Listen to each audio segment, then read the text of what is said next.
What's up? Today I'm going to be showing you an incredibly helpful trick using custom variables in Webflow and just a little bit of CSS that's going to allow you to design really cool systems for you to work with at scale. Let's take a look.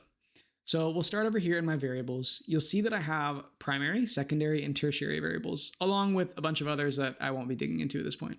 But there's another one down here called dynamic accent. I'm going to go ahead and copy the CSS. We're going to need that in just a minute. So on this page, I have got a component in my hero, and this component is nice and green. I like this pop of green that I have, but there's a few problems.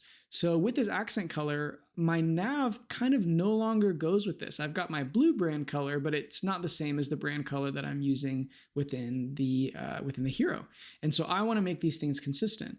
But I may have other pages on my site where I don't want to change the color of the nav and the color of its buttons to something different. So how do I do this? This is where a little bit of custom code and some data attributes are going to go a long way. So let's look at our custom code first. So if you look right here, I've got this accent color code. So what this is doing is this is looking for any item that has a data attribute that is accent color equals primary. And what it's doing within is it's redefining our CSS variable.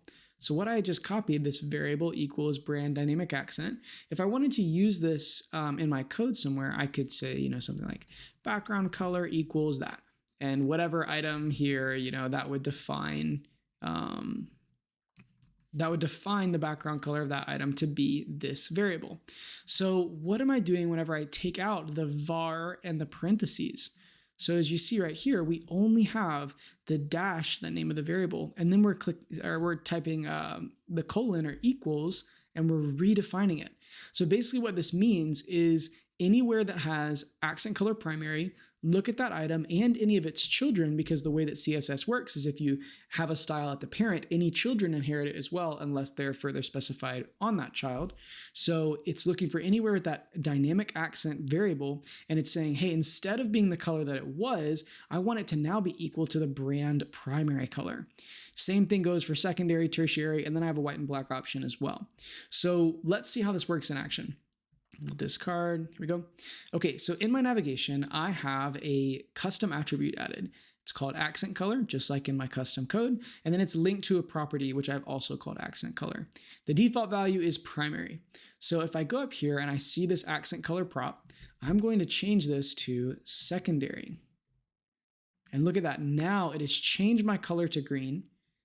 It's actually changed the highlight color as well of all of my items. And the reason it does this is that these are actually, they're not set to green, they're not set to cyan or blue, they're set to that accent color by default. So if I actually take off the value, you'll see that the accent color is actually gray.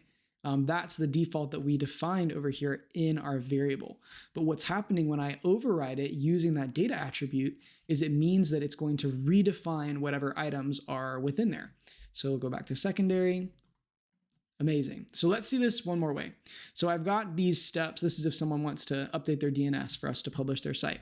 And I've used this accent color all throughout here. You see that familiar gray that I just showed you a moment ago.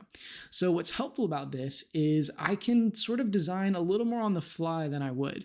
Normally, if I wanted to just make all of these items blue or green, I would define that within the component. Same thing here, I would define that color and then with the button. But because I've used my dynamic accent color, I can actually just build the component without defining any of those colors right now. Because let's say I have another place on my site where I also list out steps that I want someone to take. Maybe it's steps to create your account. And maybe on that page, it would be better for me to use the primary brand color, which is that blue, or use a different color, or just have it be in white. I don't want to lock myself into one color for my styles, or I start having all these combo classes, is primary, is secondary, it just gets messy. So instead, with that CSS that I added over here in the parent, so this isn't the individual item, though we could do that, we're going to go into accent color, and we're going to do, let's just do tertiary, for example. And now you'll see that it's redefined that variable accent color within all of the children elements here, and it's going to make it the tertiary color that is defined over here within my variables. So in this case, I don't want it to be that. I want it to be secondary. But then there is another trick as well. So in this component here, I also have another accent color. And if I define accent color at the parent level, then on the lower level, I can actually override it if I want. So maybe the green is a little too much here. And in that case, I would just do white. And so now I've overridden the adjustment. So it gets a little crazy, but this is a really cool way that I can use, and you can use, your colors within your classes in really dynamic ways. So you don't have to commit to a certain color, but instead using this dynamic values and then using some data attributes, you can really build a system that can scale really massively, and you can build really flexible components, and then you can change the entire look just with one data attribute. So it's pretty amazing. I'm kind of freaking out about it and nerding out a bit. So I wanted to share it with you. Let me know your thoughts. Have you tried it? What do you think? And let me know if you run into any issues we can troubleshoot together. Thanks so much for watching, and I'll see you on the next one.